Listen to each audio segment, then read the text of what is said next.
Miami Police File, The O'Neill Case,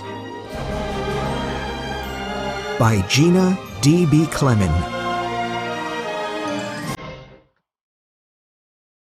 Chapter 1. Montego High School.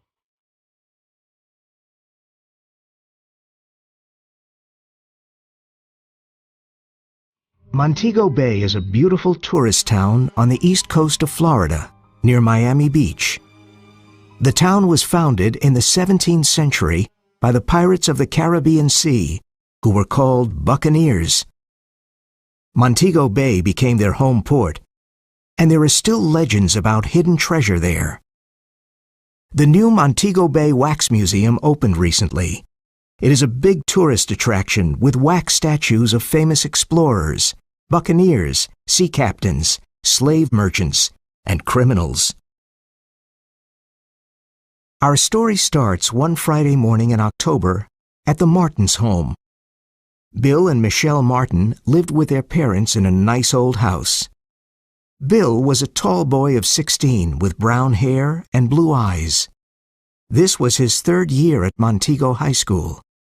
Science was his favorite subject, and he wanted to become a biologist.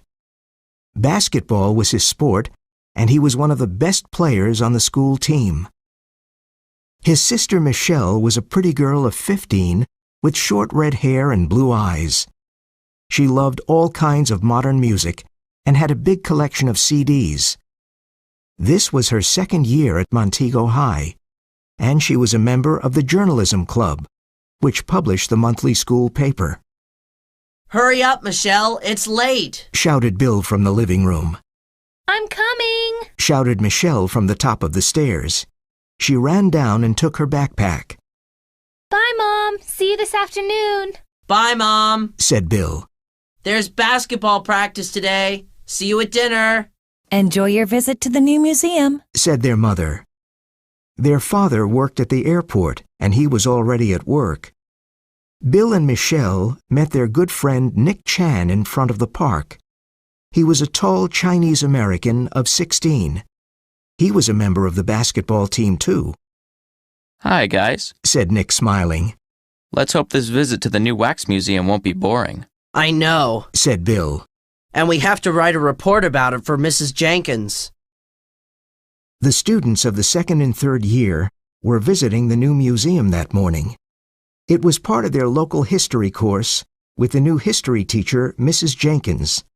The old teacher, Mr. O'Neill, disappeared mysteriously before the summer. He was one of the favorite teachers at Montego High because he was friendly and his classes were interesting. One day in June, Mr. O'Neill went out on his boat, the North Star. He sailed east to the Bahamas and into the Bermuda Triangle. No one knew why he was going there.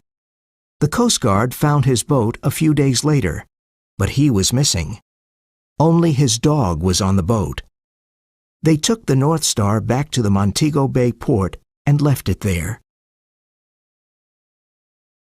The Miami police said Peter O'Neill was missing because his body was never found. They opened a police file and gave it a number. File number 113. The O'Neill case. Where was Peter O'Neill? No one knew. It was a mystery. The local newspaper, the Miami Times, wrote a lot of articles about the O'Neill case. The last one said, "Peter O'Neill, another victim of the Triangle?" July 10. A month after the disappearance of Peter O'Neill, the police are still trying to solve the case. The 45-year-old history teacher and expert scuba diver disappeared during a boat ride in the waters of the Bermuda Triangle. Police Sergeant Robert Walters says, "People, boats, and airplanes often disappear in the Triangle, and no one knows why. Could Peter O'Neill be another victim of the Triangle? However, the case is still open. We hope to have an answer one day." Bill, Michelle, and Nick met their friends and teachers outside the museum. There were a lot of rooms and exhibits with wax statues. There were also models of old Spanish sailing ships and maps of the Caribbean islands on the walls. These statues scare me, said Michelle. They look like real people. You're right, said Juanita, one of Michelle's friends. those glass eyes give me the creeps. Look at that one, said Nick, laughing. He looks like Mr. Branson, our math teacher. Look at the small beard and the green eyes. Ugh, Mr. Branson and his math tests, said Bill. Hey, look at this slave merchant with the red bandana and the black patch over his eye, said Michelle. He's got a strange tattoo on his arm. I didn't know there were tattoos in those days. When they left the museum, they saw a beagle outside the entrance. He wanted to get into the museum. I guess he can't read the sign, said Bill, pointing to the "Dogs Not Allowed" sign. His friends laughed as they walked to school. After a long hour of history, it was time for lunch. The school cafeteria was always a noisy, fun place for the students. It was the best time of the day to meet with friends and chat.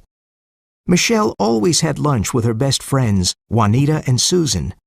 They usually talked about clothes and boys. Michelle, look, there's Matt, whispered Susan. and he's wearing a cool blue sweater, whispered Juanita. Matt Anderson was the handsome captain of the football team. He was 17, and Michelle liked him. She looked at him, but he didn't see her, so she started eating her lunch. Let's talk about something else, Curls, she said, eating her sandwich.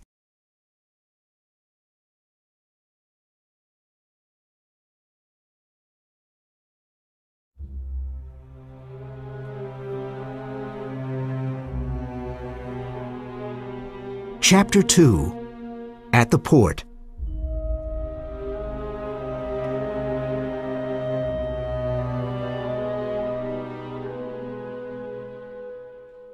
Saturday was a busy day for Bill and Michelle. They both had part-time jobs to earn some pocket money. Bill worked at the local supermarket, and Michelle took the neighbors' dogs for walks. Saturday night was special because Mrs. Martin always cooked something unusual. After dinner, Michelle went to Juanita's house, and Bill phoned Nick. "What are you doing tonight?" asked Bill. As soon as I finish working, I'm going to the movies, said Nick. "Good idea. What's on?" said Bill. There's a science fiction movie at the Madison Theater that everybody's talking about. Fifth Dimension. We can meet at my parents' restaurant at 8:30. Okay, see you then, Nick. Nick's parents had a Chinese restaurant near the port, and he always worked there on weekends. As Bill waited for Nick at the back door of the restaurant, he saw the same beagle from the wax museum. The poor dog was sad and thin. He was probably waiting for some food. Nick came out from the back door and said, What an evening. There was a birthday dinner and we were so busy. "What's that dog doing here?" asked Bill. Oh, him. Said Nick. He's a stray and wants something to eat. My mother always gives him some food. I think he lost his master. On Sunday morning, the port was very busy. People were going out in their boats, and the fishermen were repairing their fishing nets. The Martins had a small cabin cruiser at the port. They decided to clean it because Bill and Michelle wanted to have a Halloween party there. "Mom and I are going down to the port to clean the boat," said Mr. Martin. "You can come later. We could use 4 extra hands," "Okay, Dad, we'll be there soon," said Bill. I'm going to wear my new jeans and pink t-shirt, said Michelle, who loved wearing new clothes. "You don't need new clothes to clean a boat, silly," said Bill. Boys will never understand, said Michelle with a smile. It was almost 10 o'clock when Bill and Michelle got to the port. There were always a lot of fishing boats, cabin cruisers, and yachts at the port. It was a warm, sunny day, and everything looked beautiful. An old fisherman, Francisco Garcia, was sitting on a pier near his boat, repairing a fishing net. Hi, Francisco, said Michelle. Hello, said the old man with lively dark eyes. nice to see you. "Are you going out fishing today?" asked Bill. No, I'm going early tomorrow morning. He said, looking at his fishing boat. There he is again. Poor thing. Who? asked Bill and Michelle. Peter O'Neill's dog, Rover. He sits in front of his master's boat every day and whimpers. Can't you see him? Bill and Michelle turned around. It was the same dog Bill saw at the museum and at the restaurant. Do you mean the beagle? Over there, near the boat? asked Michelle, pointing to the North Star. Yeah, said Francisco. he's sad because he lost his master. It breaks my heart. I wanted to take him home with me, but he only wants his master. The poor dog, said Bill. Did the police ever find Mr. O'Neill's body? The Bermuda Triangle took him, said Francisco. The police will never find his body in the triangle. He was unlucky, very unlucky. But I told him. What did you tell him? asked Bill. Well, when Mr. O'Neill bought the boat, he changed its name to North Star. I told him it was bad luck to change the name of a boat. Sailors and fishermen know that, but he didn't believe me. He thought it was an old superstition. I didn't know that. said Michelle. But why did he go out to sea that day in June? He brought his scuba diving equipment on board. I think he was looking for something in the sea, something important. He went out in his boat every weekend. Did anyone go with him? asked Bill. Only his dog, he said, and his busy hands started repairing the net again. It was nice talking to you, Francisco. Goodbye, said Bill, walking away with Michelle. The O'Neill case is a big mystery. No one knows what happened to him, and no one knows what he was looking for. We just know that he was a terrific teacher and everyone liked him. Well, Francisco thought he was looking for something important, replied Michelle. Yeah, but I wonder what, said Bill.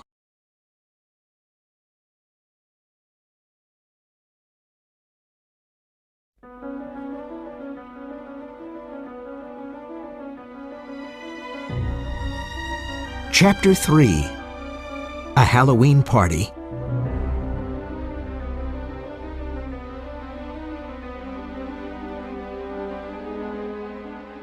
Saturday, October 31, was Halloween, and the town of Montego Bay was ready to celebrate it. There were jack-o'-lanterns and black and orange decorations everywhere. There were some incredible costumes in town, and people were busy planning scary Halloween parties. Bill and Michelle planned their costumes and masks weeks before Halloween.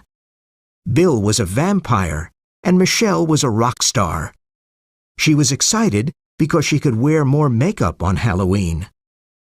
They went to the port and had their Halloween party on the boat with their friends. Mrs. Martin made pumpkin pies and Halloween cookies, and there were good CDs to dance to. Before midnight, Nick took some pictures with his new digital camera. The party was a lot of fun, and everyone loved it. No one got to bed before 3 a.m. Bill and Michelle slept until noon the next day. "How was the Halloween party?" asked Mr. Martin. Oh, we had a great time, Dad, said Bill. Thanks for letting us use the boat. We even cleaned up, said Michelle proudly. I'm glad you had fun, said Mrs. Martin. That afternoon, they went to Nick's house to see the pictures he took the night before. Come upstairs and see the pictures of the party, said Nick excitedly as he opened the door. Why are you excited? Asked Michelle. Is something wrong with them? You both look super, he said. But that's not the problem. It's something else. They sat down in front of Nick's computer and started looking at the pictures. Look at this one, said Nick. Can you see the big white spot? It's on the boat in the background. They looked at the pictures of the party and saw a white spot on a boat in the background. Let's look closer at the picture, said Michelle. I want to see the name of the boat. It's the North Star, cried Bill. It was Mr. O'Neill's boat. But what's that white spot? asked Nick. They looked at the computer for a while, and then Michelle cried out, I know! It's somebody's ghost in the picture! I read about it in a book, and last night was Halloween. Strange things can happen on Halloween night. A ghost? whispered Bill and Nick. What are you saying? That white spot is the picture of a ghost. Exclaimed Michelle. And it's on Mr. O'Nell's boat, the North Star. Oh, come on, Michelle, said Bill, whose face was white. Do you mean that it's Mr. O'Nell's ghost? Nick felt cold. Can you see the ghost in other pictures? Asked Michelle. Well, look at these, said Nick. They looked at 3 other pictures and had the same white spot on the same boat. Wait a minute, said Bill nervously. Do we believe in ghosts? The 3 friends looked at each other and didn't know what to say. Do you have another explanation? Said Michelle, who believed in ghosts. Gee, said Bill. Then Mr. O'Nell is dead and not missing. There was a moment of silence, and then he told Nick about his conversation with Francisco Garcia. What happened to him on that day in June? Asked Nick. Did he have an accident, or was it bad luck? Francisco says it's bad luck to change the name of a boat. Do you believe in superstition and bad luck? Asked Bill. I think good and evil forces exist, said Nick seriously. Ghosts only appear when the person was murdered or died in a terrible way, said Michelle. Perhaps he was looking for something important, and someone killed him to get the information, said Bill. But where's his body? Asked Nick. We should tell the police about this, said Bill. The police don't believe in ghosts, said Michelle. Why don't we try to solve this mystery? Why not? Said Bill. I like solving mysteries. And I like investigating, said Nick. But we need more information about Mr. O'Nell. What was he looking for, and why was it important? Let's plan this carefully.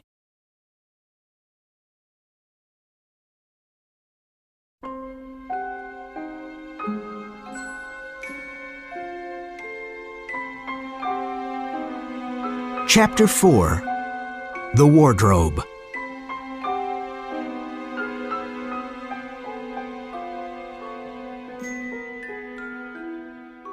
Nick's room was the perfect place to plan things. Let's find out more about Mr. O'Nell, said Bill. Where did he live? I'll look it up in the phone directory, said Michelle. Here it is. His address was 1857 Stockton Street. That's behind the port. Let's try and get into his house. But I'm sure the police already went there, said Nick. Yeah, but perhaps they didn't examine everything, said Bill. Let's go there after dark with our flashlights. When? Asked Nick excitedly. How about Tuesday after dinner? Said Bill. When the school bell rang at 3:30 p.m. on Tuesday afternoon, Bill, Michelle, and Nick hurried home. They did some homework and met at 7. It was a windy autumn evening. They walked to the old part of town, and Peter O'Nell's house appeared behind some tall trees. It was a white wooden house with a brown roof and a small garden. They were surprised to see his dog sitting outside the door. He recognized Nick from the restaurant and went to him. Look who's here, said Nick, smiling. Hi, Rover, what are you doing here? He's still looking for his master, said Bill. He's friendly, said Michelle, stroking him. Let's go to the back of the house and see if the door is open, said Nick. Rover followed them. The back door was locked, so they opened the kitchen window and climbed in. They stood in the dark kitchen for a moment. Everything was silent. We're in Mr. O'Nell's house, said Bill. This is weird. Let's start looking for clues, said Michelle. Where can we start? Asked Nick. Look, Rover's going to the living room, said Michelle. Let's follow him.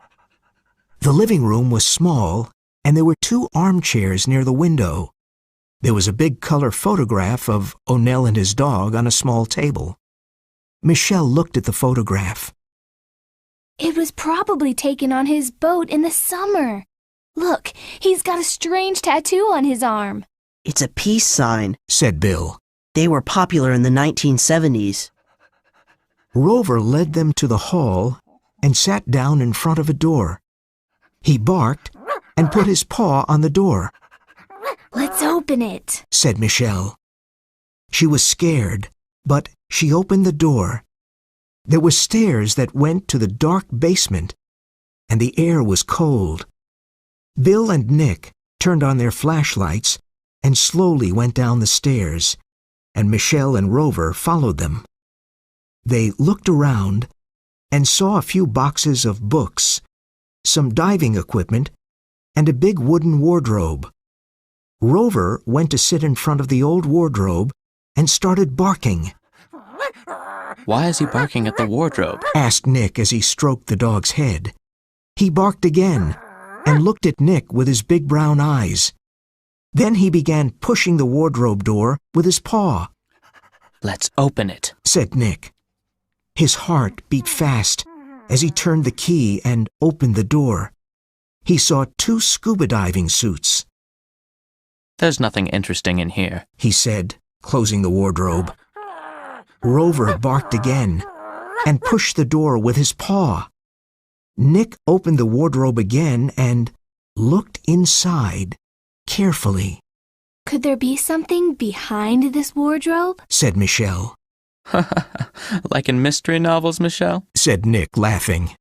Yes, exactly, said Michelle.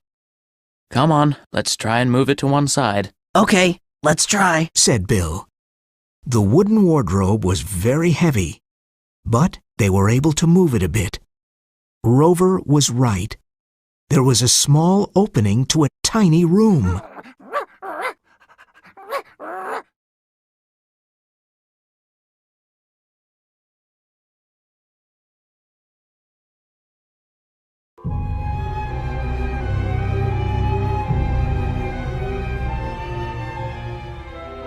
Chapter 5.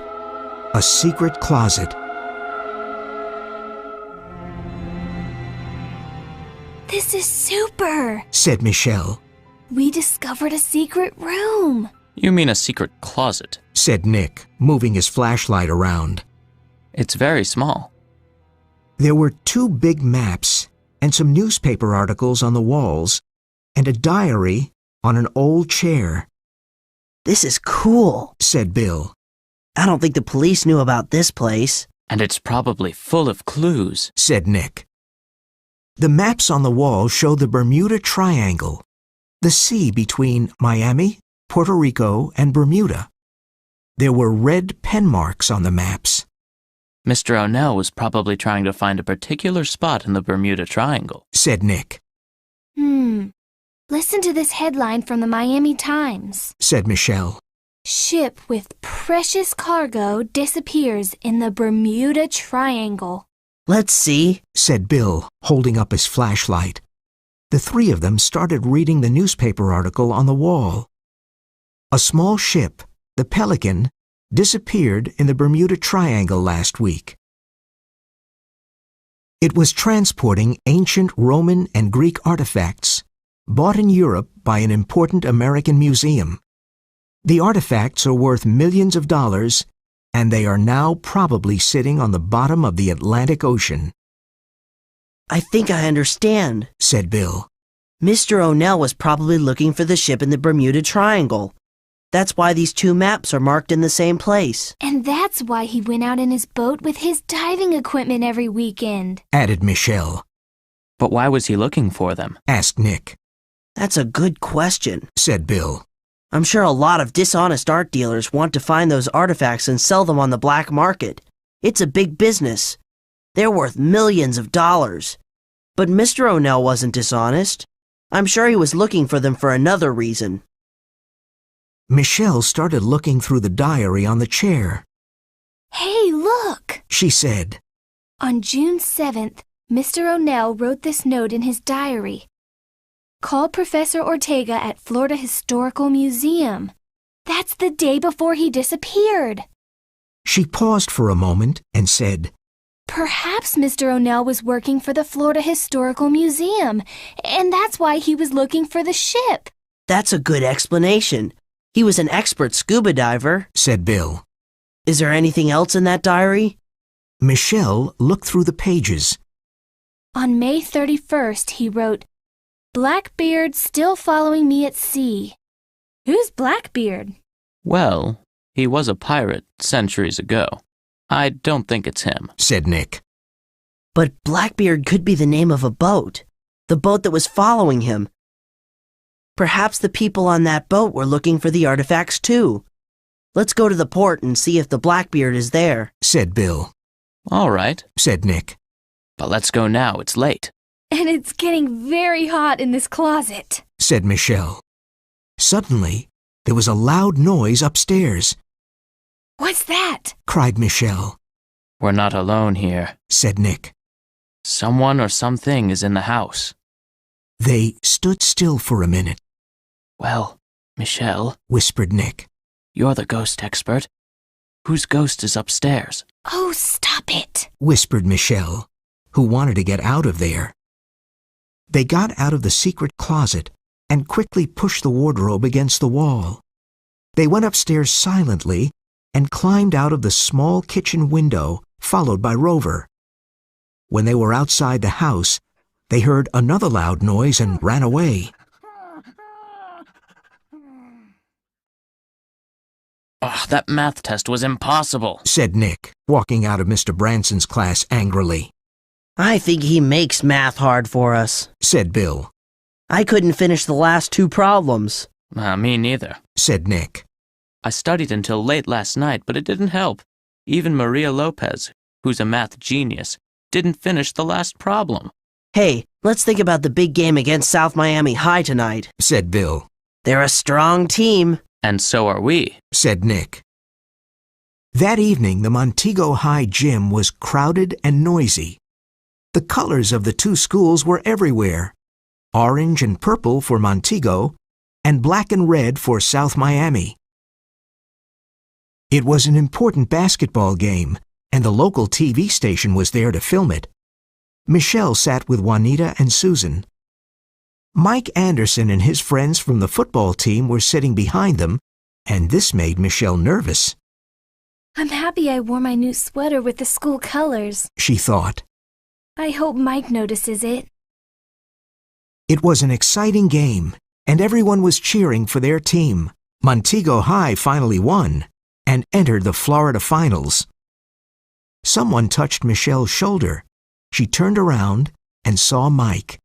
Hi, Michelle, said Mike. Your brother played a great game. Oh, thanks, Mike. I'll tell him, said Michelle, who was happy because Mike talked to her. On the way home after the game, Bill, Michelle, and their friends walked by the Wax Museum. They saw Rover sitting at the entrance. He was whimpering. I wonder what Rover's doing in front of the museum at this time, asked Michelle. There's something about the place that attracts him, said Bill. But what? Remember the day when he tried to come into the museum with our class?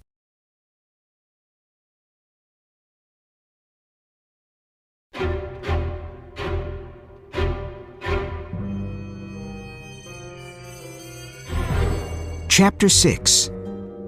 The Blackbeard.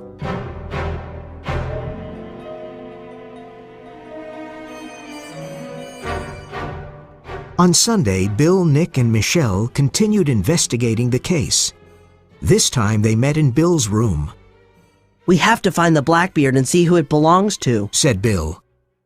I'm sure there's a connection between that boat and Mr. O'Neill. There's a naval registry office at the port, said Michelle. All boats at the port are listed there. Good, let's go to the port, said Bill.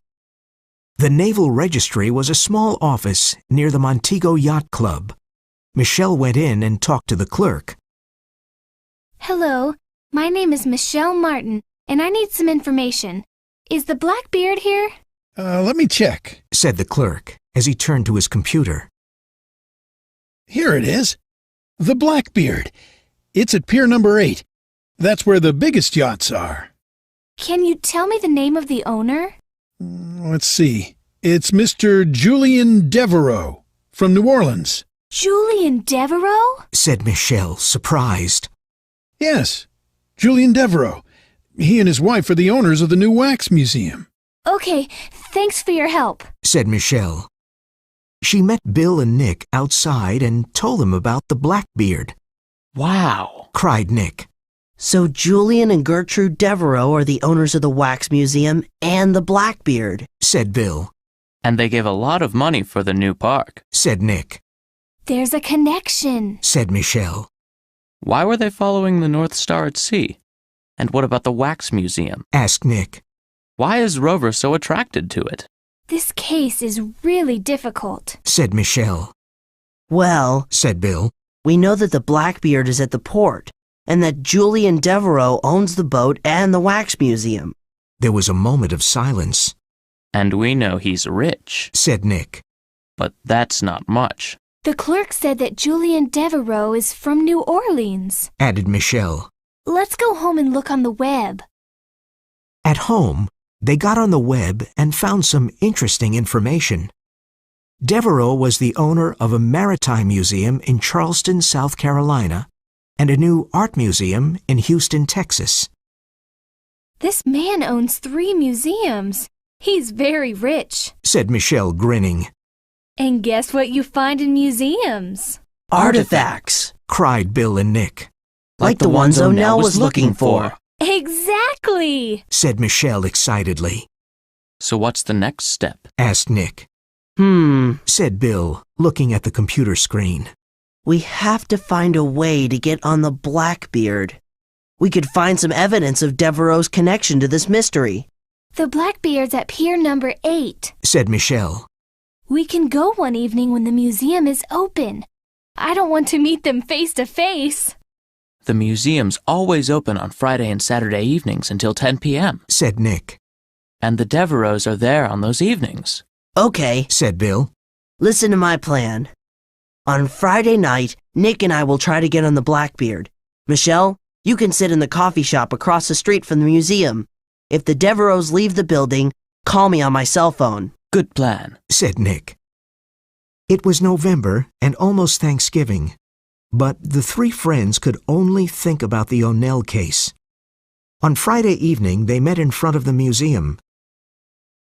It was cold and windy, and Michelle ordered a cup of hot cocoa at the coffee shop. She watched the museum entrance with her cell phone in her hand, ready to make a call. There was no one at the port that evening.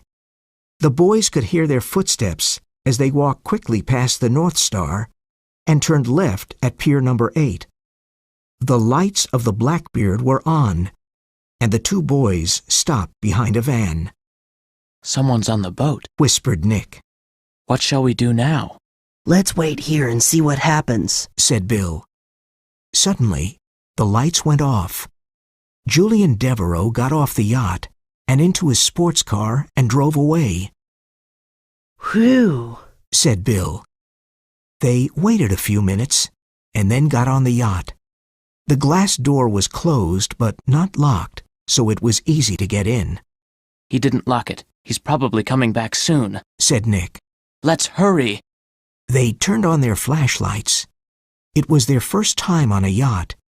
Everything was beautiful and expensive. They started looking everywhere. Drawers, cupboards, bookshelves, but they couldn't find anything. Bill took a painting off the wall and turned it around, but he found nothing. He did the same with another painting, and this time there was an envelope on the back. Nick, look at this. Bill opened the envelope. Inside there was a map of the Florida coast and the Bermuda Triangle with some red pencil marks. It was almost identical to the maps in Mr. O'Nell's house. The Devereaux have Mr. O'Nell's map, and they hid it behind a painting. Said Nick, staring at the map. This is evidence that the Devereaux are connected to Mr. O'Neill in some way. Said Bill. We have to show this map to the police. Will they listen to us? Asked Nick. Let's go and find out. Said Bill. Bill put the empty envelope behind the painting. Then he folded the map and put it in his shirt pocket. They got back onto the pier and quickly left the port. They picked up Michelle, who was still at the coffee shop. Hi, guys. She said, You found something, didn't you? Let's go to Sandy's ice cream parlor and talk there. Said Bill.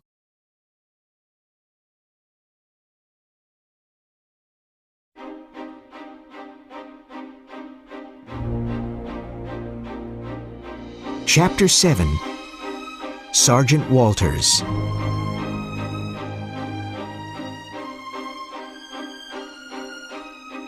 Before going to their part-time jobs on Saturday morning, Bill and Michelle told their parents what was happening. Mr. and Mrs. Martin were very surprised. Why didn't you tell us about this before? Said Mrs. Martin, who was worried. You kids are amazing, said Mr. Martin. No one has solved this mystery, but perhaps you can. I remember Mr. O'Neill. He was a very nice man. I'm glad you're going to the police today. It's the right thing to do. That afternoon, the three friends went to the police station and spoke to a police officer. Good morning. I'm Sergeant Walters, said a tall man with friendly eyes. What can I do for you? We want to report something, said Bill. Come into my office and sit down, said Sergeant Walters. Bill was a bit nervous at first, but Sergeant Walters was friendly. He, Nick, and Michelle explained everything. They talked with him for about half an hour, and he seemed interested.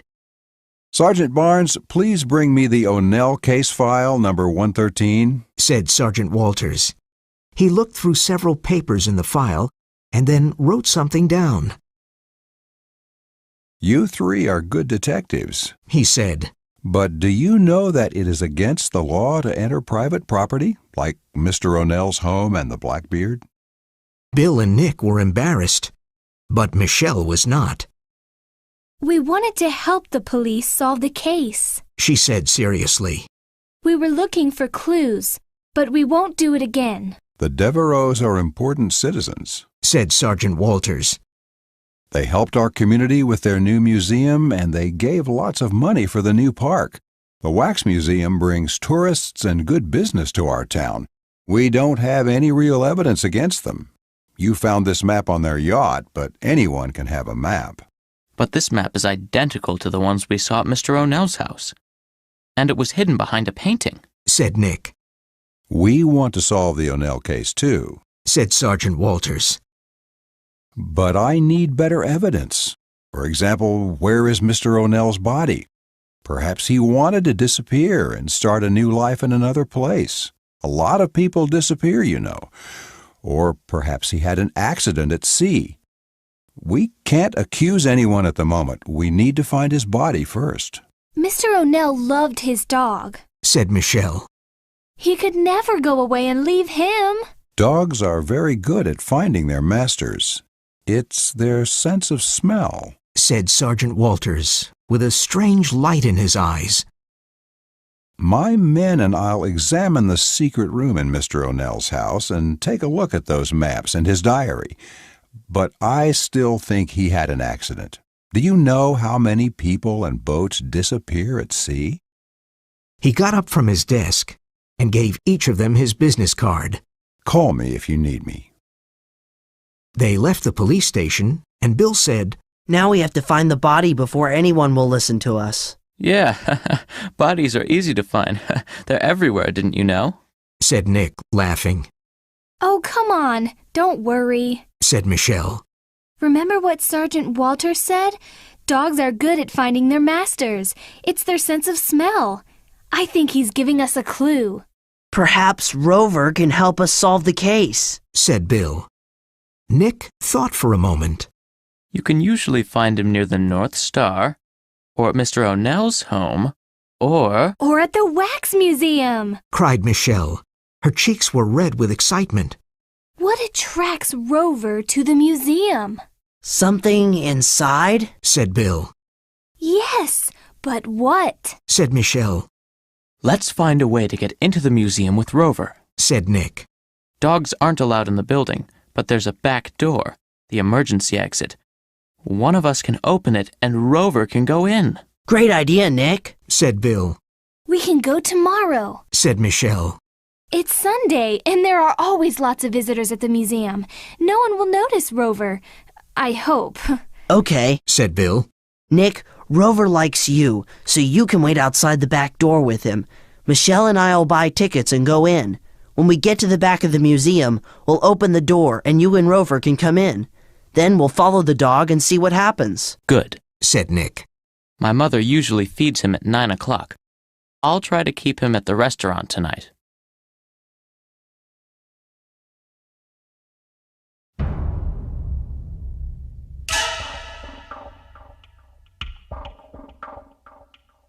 Chapter 8. At the Museum.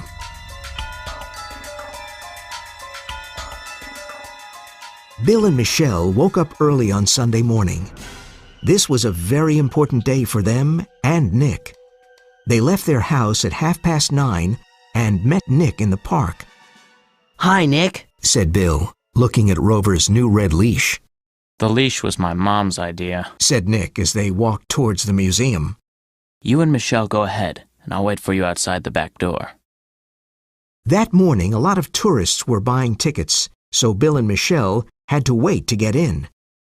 They went to the back of the museum and opened the emergency door. Nick and Rover went in quickly, and no one noticed them. Rover walked to the wax statue of the slave merchant with the black patch over his eye.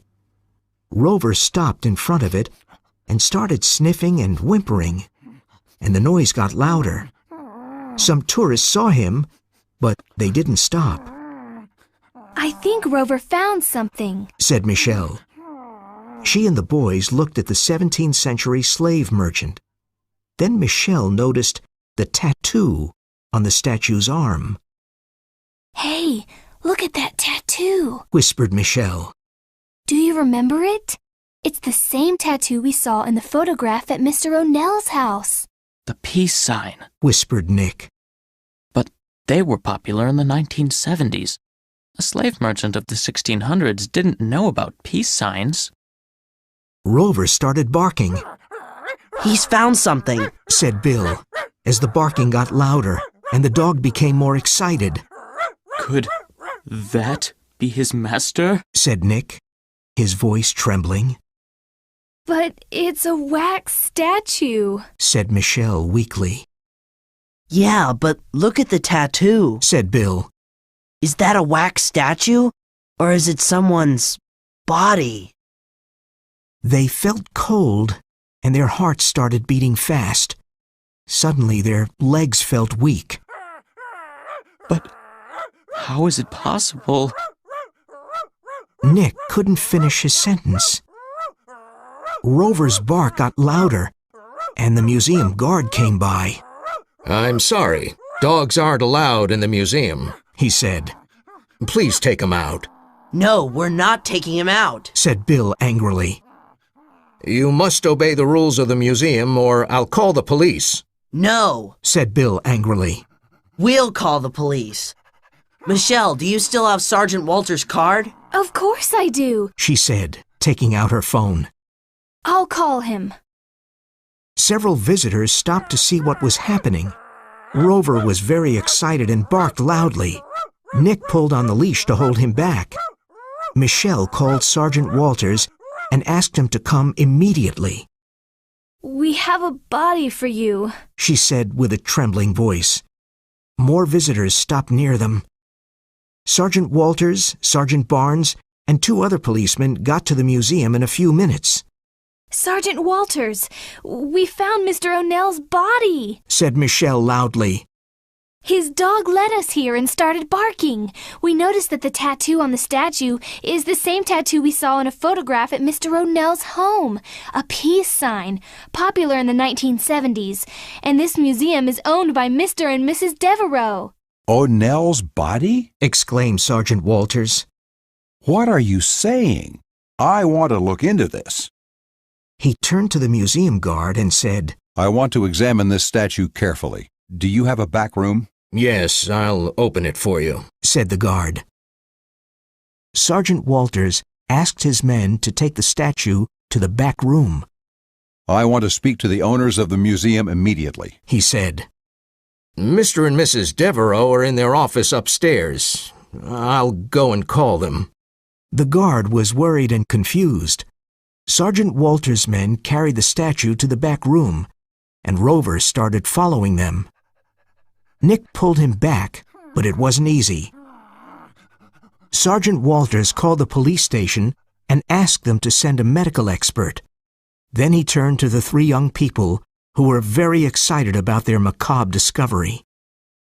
I don't know what we'll discover here, but something is wrong, and we're going to find out more about that wax statue. Your detective work was excellent, and you helped us a lot, but now it's the responsibility of the police. Call me in a few days, and I'll tell you something more. Thanks for your help. The three friends were proud. They were helping the police solve the O'Neill case. When they left the museum, Nick took the leash off Rover, but he didn't run away. He stayed with them.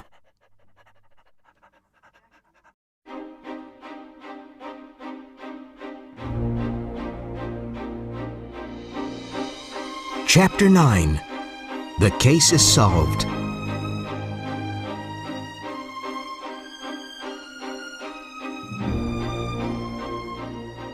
Do you think that was really Mr. O'Nell's body? Asked Nick. If it was, this is like a horror movie, said Bill. What if the other statues were bodies? Michelle said weakly. Oh, please, Michelle, said Nick. Devereaux reminds me of Dr. Frankenstein. When will we find out something? Asked Bill. I'm going to call Sergeant Walters in a few days, said Michelle. Bill, Michelle, and Nick did not have to wait long. On Wednesday, the O'Neill case was on the front page of the Miami Times. O'Neill case finally solved. The O'Neill case was finally solved by the Miami police this week with the help of three teenagers, Bill Martin, 16, his sister Michelle, 15, and Nick Chan, 16. These young people showed great determination and courage. The police discovered the waxed, embalmed body of Peter O'Neill, a 45-year-old high school teacher and expert scuba diver, in the Montego Bay Wax Museum. The macabre discovery was a big shock for everyone because he went missing in June of this year. The owners of the Wax Museum, Julian Devereaux, 46, and his wife Gertrude, 42, made a terrible confession. They killed Peter O'Neill. Peter O'Neill was working for Professor Dan Ortega, who is the director of the Florida Historical Museum. Professor Ortega asked him to find the ship with the 5 artifacts that disappeared in the Bermuda Triangle. The ship left the port of Naples, Italy, but never reached its destination in Miami.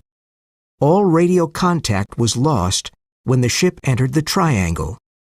The museum bought these valuable artifacts in Greece and Italy to add to its beautiful art collection. Julian Devereaux owns an art museum in Houston and a maritime museum in Charleston. He knew about the lost artifacts and wanted to find them for his museums.